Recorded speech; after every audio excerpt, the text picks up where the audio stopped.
வெளியே வந்துருச்சு. காற்றில் உள்ள நீராவி தரைக்கு அருகில் உள்ள வெப்பத்தை தக்க வைத்து புவியை வெதுவெதுப்பாக வைக்கிறது. பின்னர் அதிலுள்ள துளிகள் செறிவடைந்து சிறிய நீர் துளிகளாக மாறுகின்றன. இவை சூரிய ஒளியை எதிரொலித்து பூமியை குளிர வைக்கின்றன. காற்று குளிர்வடையில் மேகங்கள் வளர்ந்து இடிமேகம் உண்டாகிறது. மின்னல் மேகத்தை விட்டு மேகத்திற்கு தாண்டுகிறது. மழை தொடங்குகிறது.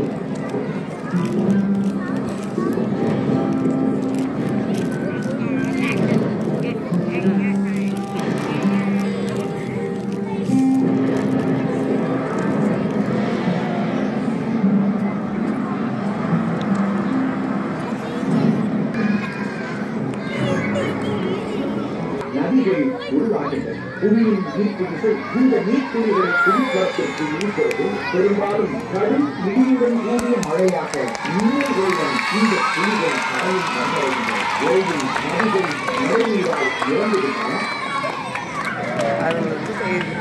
மலைகளிலிருந்து வெளிப்படும் ஒரு பெரும் நதியின் பயணித்து நதியால் தூண்டப்பட்ட பள்ளத்தாக்குகளை கடந்து அது கடலை நோக்கி விரைந்து செல்லும் பாதை சென்றதாக கப்பல் செய்வார்கள்.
கொஞ்சம் மிரட்டம்தான். ஆனால் புவியை பற்றி உங்களுக்கு சொல்ல எனக்கு நிறைய செய்திகள் உள்ளன. மேலும் எனது ஜன்னல்களுக்கு வெளியே நமது குடியேற்ற பகுதியில் ஒளிமூட்டிக் கொண்டு பூமி எப்போதும் இருக்கும். ஆனால் சில ஆண்டுகள் நிலவில் குறைந்த ஈர்ப்பு விசையை பழகிவிட்டால் உங்களால் எப்போதுமே பூமிக்கு தூக்கி செல்ல இயலாது.